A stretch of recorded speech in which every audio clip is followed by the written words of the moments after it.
Hold on, Riverside's having trouble. Okay, I hold see you. I lost you for like a on. second, but that's okay. Oh, okay, perfect. New recording But it's track recording. created. All right, here we are, everybody. Welcome to Interesting AF or As Fuck. And today we are a doc is in, and it's a great palette cleanser of a doc. And it just aired a couple weeks ago. So I think we're pretty, we're on the horizon. And it is the SNL 50 years of music because we love music. It's We on love Peacock SNL. and we love SNL and it's on Peacock. It's about 2 hours long. It's this year, so the year of our Not Lord long enough. 2025. It's It's not not. fucking long enough. And the speed of it. It's so fast. But let's have a moment of silence for those fucking first 10 minutes. Oh my, but like joyous silence because Of course. fuck off Questlove. And I mean that in the best way possible. Did you ever listen to the DJ Girl Talk? No. Like he was big in like the mid 2000 mid to late 2000s Okay. and maybe like even into 2010 a little bit, maybe even like early 2010s. And he blew up because like his mashups are unbelievable. I still have them on like workout mixes. They're so good. But like get the fuck out the way because these are mashups. Never in my life would I, and listen, I'm no music producer, but like would never think to put them together. Would never think I would need them together. I wrote some down because like there's a transition that's fairly early on. Yeah. I'm gonna read it now because like I'm just so obsessed with it. Cher Yeah. into Hanson's Mbop Yes. to Under Pressure by Queen with Ants Marching by Dave Matthews Band back to Under Pressure and in the most like get fucked moment Vanilla Ice, Ice Ice Baby, which does not go dun dun dun dun dun dun dun. It goes Goes, dun dun dun, dun dun, dun dun. dun, dun, dun, Just like dun, Under dun, Pressure, dun, dun. Exactly. which like not only Questlove, but like God bless you Questlove for doing it. Into some goddamn Michael Bolton and who among us, especially us millennials, who grew up with 80s and 90s music, don't love some goddamn Michael Bolton. And Yeah. then, like, within the next 15 seconds, I got some Caribbean Queen by Billy Ocean himself. And, like, to me, that is one of the all time bangers in the history of music. That song goes hard and it's the best. Don't at me. I'm aging myself even using that. But, like, the mashup is just so good. I couldn't have dreamt of a better like every time it changed, my husband and I just started laughing because we were like, this is so fucking good. Like, what is happening? And the concept of like he basically retired mashups. Like now, don't Don't even even try. try. Like Don't even try. that is the mashup to end all mashups. Do Because it, do that for 2 hours. If he just showed up and did that I would pay to go to a concert just to watch Questlove take fucking do that. take my Take my money. money. All of it. Oh my God. It made me a born again, whatever. Like I was like, what? At first I was like, no, this is not. And so that the what the fuck meter needs like it's like a 25 because that Yeah, like I was like and only just that those 10 minutes even though it's a great documentary fantastic. it's a great chronological thought process around how music, comedy, culture, politics, how counterculture infiltrates mainstream culture, how comedians are always at the edge of understanding kind of the shift in what people will accept versus what they won't. And we talked about this early on about comedians and the line, right? Knowing when that shifts. And I think this documentary just does it so well because it goes chronologically, but then doesn't, and then starts kind of it kind of messes with your sense of time, I think, especially if you've Mhm. watched SNL for so long and you know most of the sketches. Because I mean, who hasn't, if you don't love SNL, went back and watched the old sketches, right? If you haven't, then you should. I still Because do it on Peacock, with the SNL sketch channel. Like, we will yeah, just turn that shit on. During the deepest, darkest days of COVID, I think we spent an hour just watching Kate McKinnon do the abducted sketches for hours. Like, we went down, like, the deepest, darkest rabbit holes of SNL. Both my husband and I separately grew up SNL fans, so we're, yeah, like, an SNL, we still watch it every week.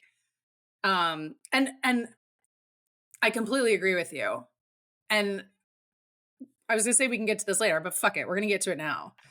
I just love that, like, they have some of the most iconic musicians on there, even in the height of their fame. Rolling Stones, Taylor Swift, U2, Billie Eilish, like, it spans all. Prince. I mean, Prince is one of the most, and Prince's post SNL parties are epic, like, it's just legendary. yeah, Um, but, like, I've also found bands and heard, not found, but, like, heard bands and became fans of bands from SNL. Alabama yeah. Shakes is the best example, and Brittany Howard was all over the SNL music stuff because she's a fucking bad, her and Miley Cyrus together, oh, give me all that. Give me Oh, all of it. Alabama Shakes. Me and my Alabama friend Shakes. they're gonna be in DC. I'm gonna go see them Amazing. So the first time I ever heard them was on on SNL and SNL. was like, "Who is that? She is fucking incredible. What is this band?" And so, like, Alabama Shakes, I learned from SNL. Yeah. And the story about Adele, like, jumping onto a plane, and she was, like, number 40 something or, like, Yep. 19. I don't remember. It was, like, the album was 19, but I think she was in Yes. the 40s, and then she landed in London, and she was, like, close to number 1.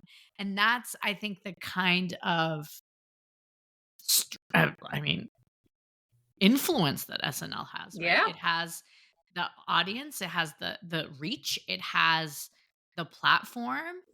Um, and I think, it's really how it launched so many careers, not just comedic actors, but also musicians. And, the concept of kind of creating that concept of the triple threat, right? You had, you Mhm. know, these musicians that started doing these sketches as well as, being the musical guest and that craziness that like came with it.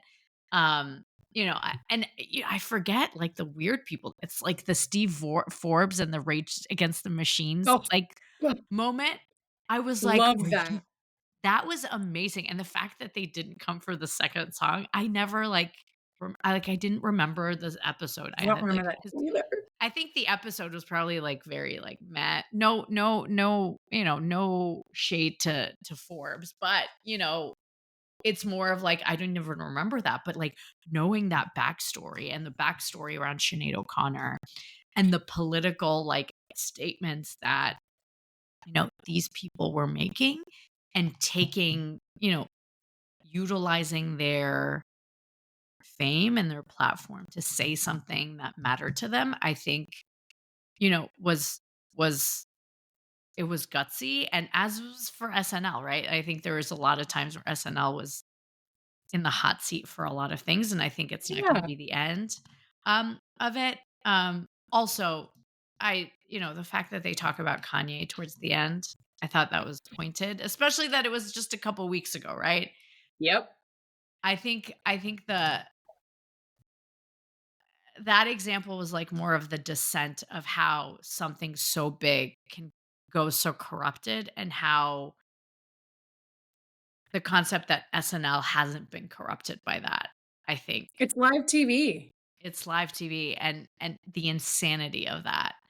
Um, I just really I think SNL in a lot of ways and the music too is a reflection of society at all times.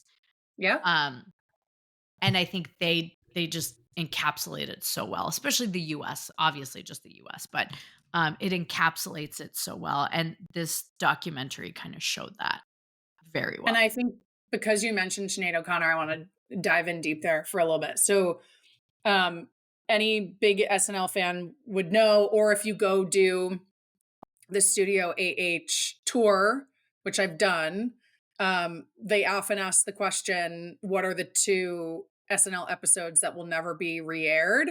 And I Yeah. think they were all shocked when my husband and I immediately knew the answers because we were some of the younger ones on the tour. Yeah. But the answer is Andrew Dice Clay and Sinead O'Connor.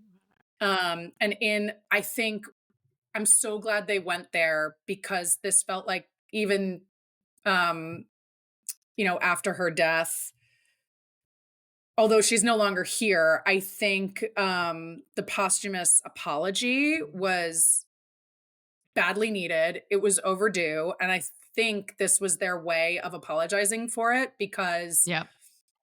I mean, in the dress rehearsal, it was right. They talk about it in the dress rehearsal. It was a picture of a baby, and people were like, "All right, like weird, but whatever." And then in the live thing, she pulls up a picture of the Pope and rips it in half.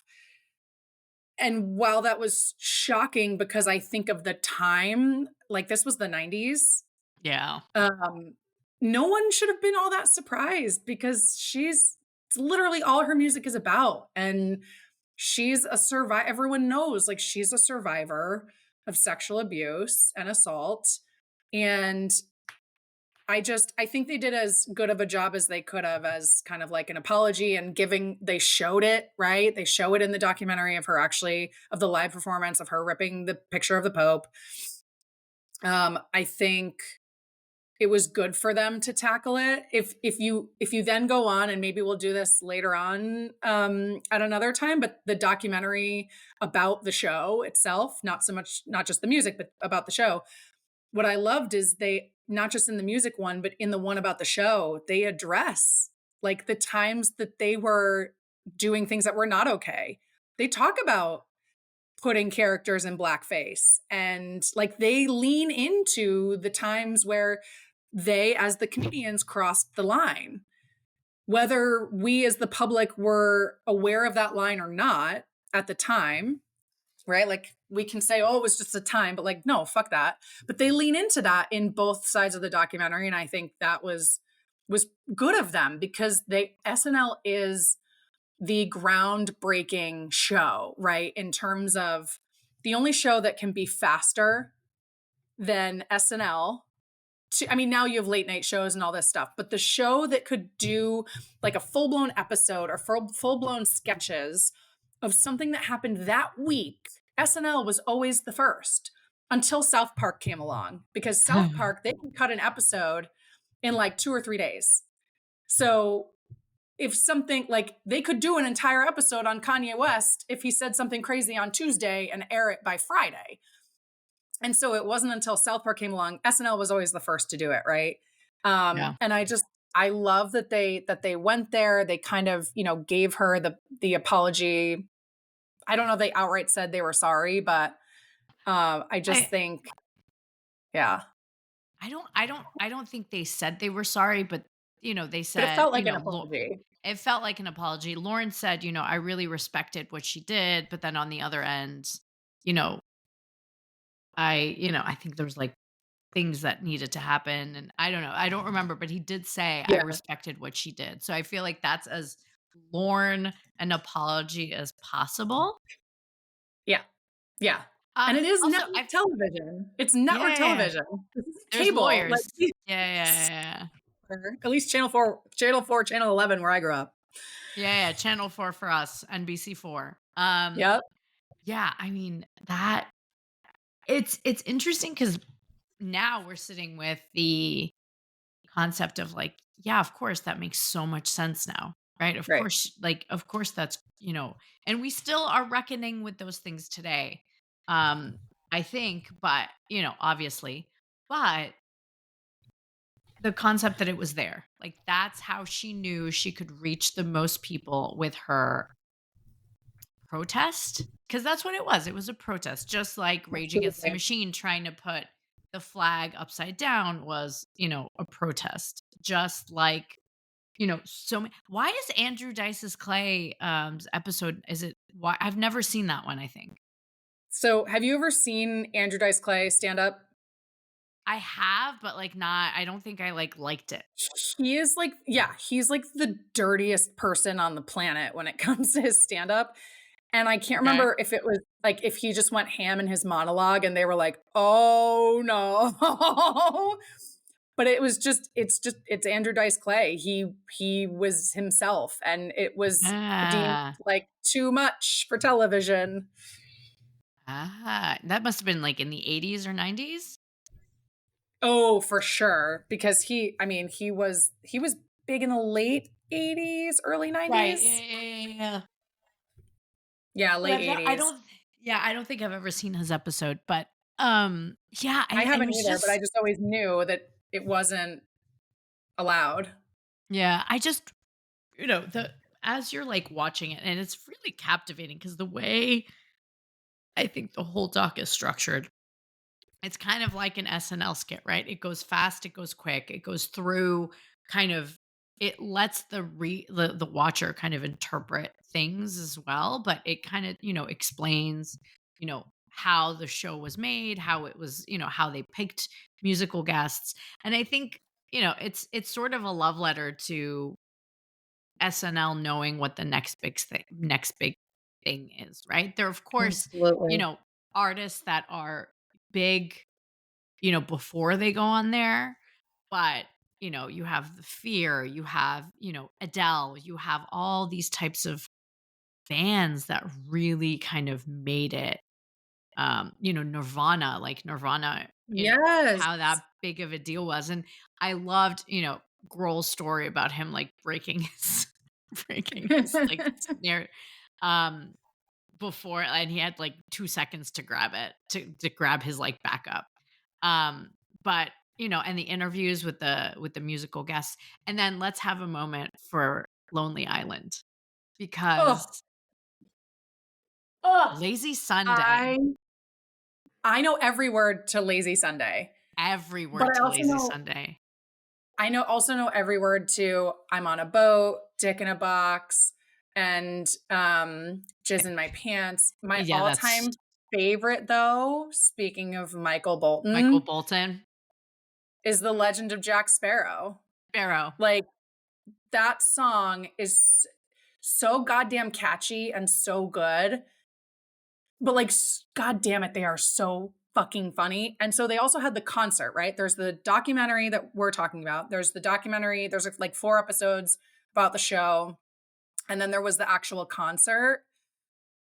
Go watch the concert too. It Okay, was okay. fucking believable. And Lonely Island has their moment, and it is one of the best parts of the entire concert. And listen, Linda and I are huge Andy Samberg fans. We constantly quote Brooklyn Huge. Nine-Nine. Um, and like, I think my love of Andy Samberg, of course, started on SNL, especially with all the digital shorts, especially with The Lonely Island. Yeah. Oh my god, Unreal. Lazy Sunday. Wake up in the late afternoon, call Dude, upon them just no, to no, see no, what he's just to see doing. what you're doing. Oh my Yo, what god. up, cuz? Like, don't, we can't. The We chronic can't. what? Skulls of Narnia. Narnia, the chronic what? Anyway, Mr. Pibb but and yeah, Red Vine equals crazy they say delicious. delicious. I also Bill Hader, like, being on there Ugh, too. Like, the cast members that they pick, I actually found it interesting that Amy and Tina weren't on there. for the Um, music one? yeah, for the music one, because Tina's husband, like, Yeah. did all the music for 30 Rock and I think all her other shows. So, I think he's, like, a big, like not a big, but he's, like, a music producer, right? So, I would have thought that, um, you know, Unless he never he really would had anything to do with SNL, but yeah, I'm with yeah, you. yeah, But I yeah. think But, like yeah, because go ahead. I was just gonna say, um, I also just give SNL so much credit because it's not just like, and I give Lorne Michaels a lot of credit because he's someone, right? Like you hear the horror stories. Jack Donaghy in 30 Rock is based off of him, Right. clearly. But like Clearly. for someone, talk about like don't judge a book by its cover. You wouldn't necessarily think that this guy would put the trust in his musical people to make these choices, to have, with, you could run into a problem if you have Sinead O'Connor or Fear or Rage Against the Machine come, because they are protest groups. SNL is responsible for the first nationally televised rap group. Yes, The that's first time true. rap was ever Funky on 4. television in 1981 was the Funky 4+1. Like, that's incredible. That is history, TV and music history. And I love how it went backwards. Like, it did all the Yes. R&B and rap, like, performances and then, like, back and back and back until, Yep. I love how Deborah Harry was like, "Yeah, they gave us a lot, but we gave them something too." And I Yes. love that confidence, by the way. Go Debbie Harry, man. Debbie Moore I is a don't know why, goddamn queen. she's a badass. And sitting there going like, "We gave him something. We got him something." And it's so true. I mean, artists, and then John talking about John Belushi and like how some artists brought in Blues Brothers. the the Blues Brothers and and it's so Oh yeah, interesting how this you're right. Sorry, Fear with the blue with yeah, with yeah, with oh, but Belushi yeah, selling them on. but and then like having a mini riot almost he's like, "These guys Oops. are nice, don't worry." And you're like, "Oh." But, like, how it seemed worse than it actually was too, like, Yeah. the guy was like one of the musical producers was like, "Yeah, nothing really happened." Yeah. Um, No, it's um, but and the question when they were like, "What is the intro to SNL?" And, like, I was like, "Shit, what is it?" Like, oh yeah, but my they were husband and like I were totally playing that game. We so, like, totally did it. We there's were like doing a ba ba ba ba ba but there were so many moments in there that you're like, "Holy crap, this one show is responsible for so many careers, so many jobs, so so many many. memories, so many laughs." I mean, I've been going through some rough times and like you just remember how laughter is so important, right?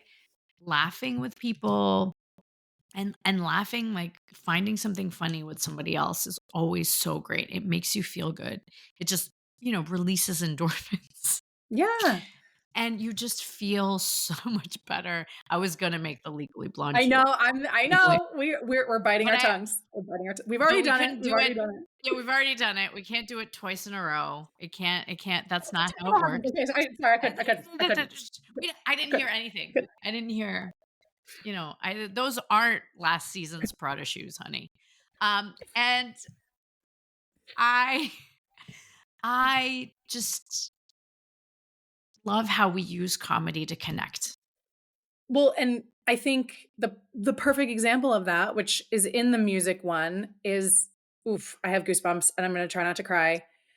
Um, like hate the person he has become, but at the time he was America's mayor, with Rudy Giuliani, surrounded by FDNY Yeah. and NYPD and Paul Simon playing the fucking boxer in the background. Like it that to me, I mean, we watched that as a family as it happened. Again, not that we were any more connected to it than anyone else, but like literally, and my mom was in New York on September 10th, came home that night because we lived an hour away. Like it was very impactful in our area. And we sat as a family and watched that because it was the question, like, I'll never forget it. Lauren turns to Rudy Giuliani and says, "Can we be funny?" And Rudy Giuliani turns back and says, "Why start now?" And it was Yeah, funny. yeah. And everybody laughed because that was the big question. Like, can we be funny? But they also, like, Paul Simon playing the boxer was just incredible. But I think you can also tell through this documentary and through the 50 years of the show kind of who Lauren's favorite people are in terms of Yeah, musicians. Paul yeah, Simon is on that list. Miley yes. Cyrus, man, she was all over this. They clearly have a Yeah, great relationship. And our boy, Jack White, clearly, yes. Lorne Michaels loves him some Jack White. So, And and and let me this tell is you like, how my oh yes, worlds I have a collided. great, we have a great segue for Linda in a second, because if you watch the concert, clearly Jack White is like the top of the top to Lorne Michaels, because Jack White closes out the SNL concert. He's Yeah. also all over, and, like, I'm not gonna spoil who comes before him because you're just, like, off the couch, like, "Fuck yes," and you would have thought, like, that was the end of the show, and then Jack White comes out, and I was like, Yeah. Lord Michaels must fucking love our boy Jack White, because like, he's amazing. But, yes, I brought up Jack White because we have a segue of Linda's worlds are colliding, so tell Okay. me about why Jack White is Yes. relevant right now. And we know that Elaine does not like romance novels, though I did make her read one that had murder It in it, was good. but I it read was it in, good. like, a day and a half. See, it was good. It's Anyway, because of the so murder. yeah, it's of course, yeah, it needs to be sprinkled to some sort of seriousness. And I'm reading this book is the first in a 3-book series called the Rose Hill series. So it's like a romance novel out in the Canadian wilderness with a bunch of cowboys, okay? Bunch of Ooh, hot hey. cowboys. And I'm reading the first one. I read the second one earlier, but so I went out of order and you can go out of order. But basically, Ellie Silver, I'm reading this book and it goes, yes, the two characters, because the main character has a daughter and they love music. He's a billionaire, like hotshot producer. And she goes, they're watching a show, like they're watching something where Jack White creates a guitar out of a Coke bottle. And I'm like, oh my God, I've seen that. It was on here. Yes. So I go and I like stopped and I'm like, what? I know that. And I talked about that. And it was so insane, like how that So collided. funny. Cause, it might get loud is not necessarily like a run of the, like Mainstream. you have to really love music for It's you also to pull almost that. 20 years old at this point. Exactly. And so that's my little thing. Thank you, Ellie Silver, for colliding my worlds because that was awesome. Wow! I like put it down and I was like, That's so amazing. Love it. that, yeah, that was that. It's all a circle, everybody. It's all a circle. Time time is a flat circle. It is. Unlike the world, though, because that's an orb. Anyway, Yeah, yes. Ooh, we should find a flat earther documentary. yes, I would Ooh, okay, love I'm that. adding it to the list. There has to be one. Ooh.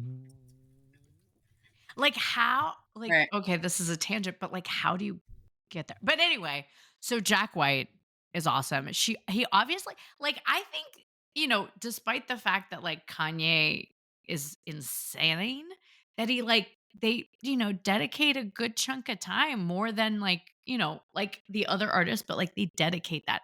And then the fuck up with Ashley Simpson where she just walks.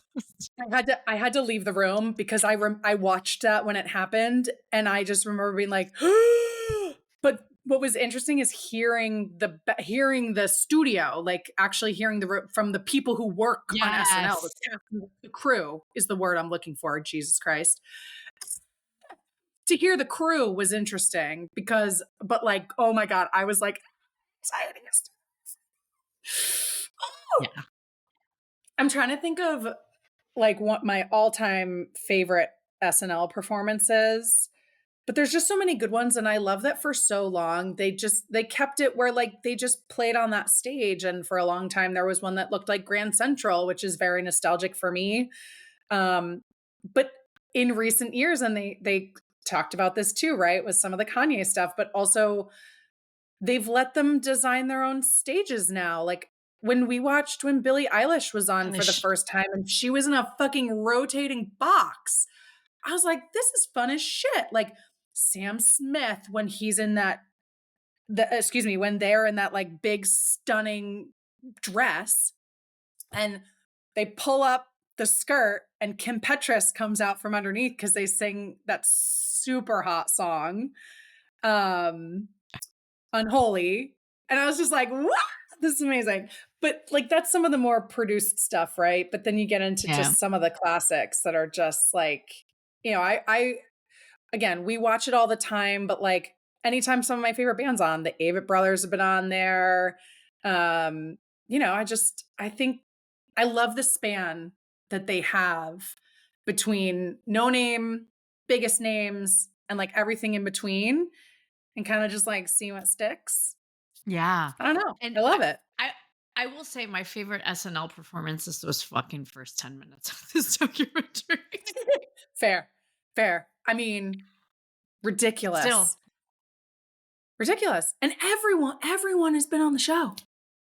Everyone's been on the show. everyone and everyone. I mean, anybody who is anyone, like Taylor Swift, anybody who's like now and now the way it kind of acclimated, you go, well, then who is the next big thing? And they're gonna figure it out somehow, right? Yeah. And there's always the next big thing, and there's always counterculture, and there's always ways for artists to express themselves. And I think that's trying to control art, as some people are doing, Yeah. becomes like makes it more Rage Against the Machine, right? It's like you're trying to tell me not to do something. That's exactly when I will do something, right? Yeah. And I think you see that with like art, like music, plays, musicals, like whatever form that you look like. It's always been the people that have been on the fringes, the people that have Yeah. been like saying something about what's going on in the world. Um, and you connect to that because some people don't necessarily agree with everything. Some people do, right? So they'll look at mainstream, art and stay there. Some people are really into like the grunge, counterculture movement of a lot of these things. And I think SNL really truly demonstrates that through music. I think doing the documentary about the show, I think is going to be, great as well because we'll see that evolution too.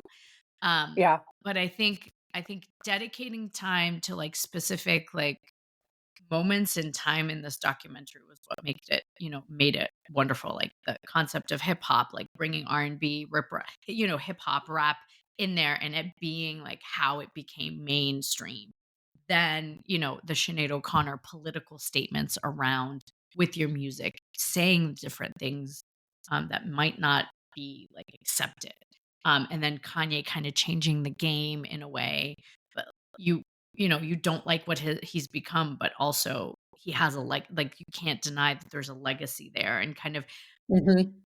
you know, reconciling the fact that you can accept some part of somebody, but then, not accept everything about them, right? So there's a lot of things there that I think this documentary is saying without it saying it, especially in the times we live now with how divisive everything seems all the time, which I don't actually think everything is as divisive as it seems. I think people mostly agree on the larger concepts of things. We just need to find a way on how to do things. Hmm. And that's why we need, differences of opinion and how we talked about the art of disagreeing, right? Before. But, Yeah. I think SNL is just such a great demonstration of that. And this documentary shows it through just the music. We talk about music here all the time because we love music, but And everybody um, loves music, right? Like it just everybody loves music music. brings people together constantly. And I think music has served, as we've shown, as a good palate cleanser for us after we get into some of the heavy stuff. But I also Yeah. just liked that SNL continues to prove that it has something for everybody. Those of even us millennials who are probably some of the younger people that still watch SNL, like Sabrina Carpenter was all over not so much the music documentary, but the concert. And then she like opened the actual 50th anniversary episode. Right. That's So like right. she's so hot right now. Like, why wouldn't you have her included? So I feel like people who were looking for only nostalgia are missing the point. Like SNL has always had About the something for new. everybody. Yes, yes. They've always had something for everybody. They've always had what is new and hot right now, what is news and relevant right now.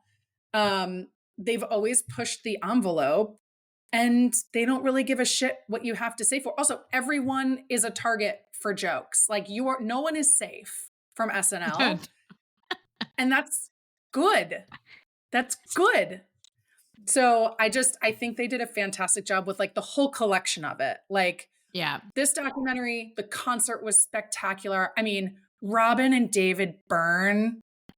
together on stage. Never would we think that would be a thing we needed. And yet, like, I'm like Bad Bunny, so much Bad Bunny. I was like, give me fucking all of it. Like, it was so good. Um, And they how just, now sorry, the Bad Bunny episode yeah, where it was, like, in Spanish. You had it was it the yeah, Bad Bunny episode or somebody else? There was, like, actually a skit in Spanish. And yes, it's Bad like, Bunny. you it was the bad, and that was avant-garde. It's avant-garde. They're Yes. still being avant-garde. What was it, this year, last year? Like, it was, Yep. I remember that being a big deal, and because it is, right? With different, and it's always pushing it, and I agree with you. The concept of nostalgia is bullshit Yep. because everything that we do today is based on what we've come before, and Mhm. SNL is always about making people kind of angry or happy or, feeling something. You always have a reaction to that. Like some people, like, of course, Sabrina Carpenter's on there. Like, who doesn't love Yeah. espresso?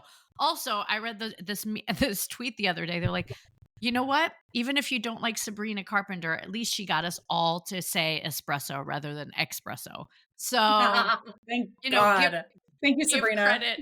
Thank you, Sabrina Carpenter, for letting us for having everybody fucking say that word right. Thank you. Espresso. Espresso. Espresso. There is espresso. Where is everybody bringing the X from? No idea. Any But hoozles. I'm gonna go rewatch the first 10 minutes again Oh because yeah. I'm gonna be I just watching that on repeat. like it might just become my morning routine. Like just give me like play. And like that's Remember how I when get through all of the things. and then remember when we remember when we used to download shit to like Yeah. our phones to become ringtones? Can we figure out how to do that? Can I have a 10-minute long ringtone? But the Yeah, I'll problem is I'll never never pick up answer. for anybody because I'll want to listen to the whole thing. And I happen to be one of the peoples that actually does pick up the phone. I I do know. pick up the phone. I just won't want to if I hear that as my Ex ringtone. That's fair. I'll just want to sit and listen to it for 10 minutes. Can Questlove just send us, like, that 10 minutes? Like, can you just do us a I love you, solid? Questlove. I love Questlove so much. I saw him in person in New York City one time and like tried like literally there was a movie premiere, like Miles Teller was there. We just like happened upon them. And then like Questlove and his fucking stunning human being of a sister gets out of the car. It's like the first post-COVID, post-baby trip we've taken. And I pull our 7-month-old out of the stroller to be like, Questlove, hold my baby. I was that fucking crazy lady being like, I love you so much. Can I have a picture of you with my baby? I didn't because he also like sped by and like clearly was doing it. But I was ready to hand my child just to be like, ah. And I think I've mentioned this before, where Elaine has these fucking insane stories. And I am not a jealous person. I'm not an envious person. But fuck you, okay? I'll have to, if I haven't told my Jason Momoa stories, I'll tell No, we those don't next know. time. You have. You have. I've Stories heard them. on this podcast? Have I I told don't them know. on this podcast? I don't know, but I've heard them and they make me angry every time I because I want, I wasn't want everyone there. to recognize. I want everyone to recognize all of this is plural because I have 2 Jason Momoa stories. Okay. I'm sorry to announce that Linda will be going on this podcast on her own from now on because she's so pissed off. And okay, and also if you don't like Jason Momoa, get the fuck off our podcast because Bye. no. Bye. Like, We welcome everyone oh, except people who don't like Jason Momoa. exactly. And also the fact that we didn't talk about Lenny Kravitz's like performance on here. Oh, We have to get off because we have jobs, but I we'll bookmark for Lenny and for Lenny Jason and like Lisa Bonet, who I've had a crush on since The Cosby Show. Like, fuck. We could talk about the forever. whole Zoe Kravitz, who I have a crush on now. Like, Yeah. we could talk about That the whole whole goddamn family, family. the whole fucking family is awesome. And even people who like marry into them or like, date Yeah, or ridiculous. Stunning. Love them. Love it. We'll Yeah, earmark like 5 minutes just to talk about the Kravitz and Momoa situation. you know what? Maybe we talk about maybe that's our next episode, blended families, and we can have them as a shining It example of I love like, it. Done. this and done. So our next episode, everybody, thank you for joining us. And I and Linda was only being facetious when she said that she was gonna strike off on her own because of these fucking insane stories, Elaine. I don't even have pictures to prove it, but I know they it live they happened. live forever ingrained in my brain because 'cause I've You been 10 know, feet from him twice. has anybody seen if you've seen the story, what is it? The story of the 10 rings. Shang-Chi and the 10 rings? Oh, yes, yes. And at the end where they have the story where he's like, the second you put on the rings, like there's a Yeah. vibration or something. That's what your stories feel like. It's just a vibration That's of what it like, feels like to see Jason Momoa. So, you felt it. There you go. yeah, I felt it. It kind of gross. And on that note, everybody, thanks for joining us. Um, you heard it here first. Lots of vibrations and stuff. Music vibrations. Music. It's all about the music. 10 minutes injected into my veins. All right, we definitely have to go. Thank you so much, everybody. And Elaine, take us out. Stay interesting.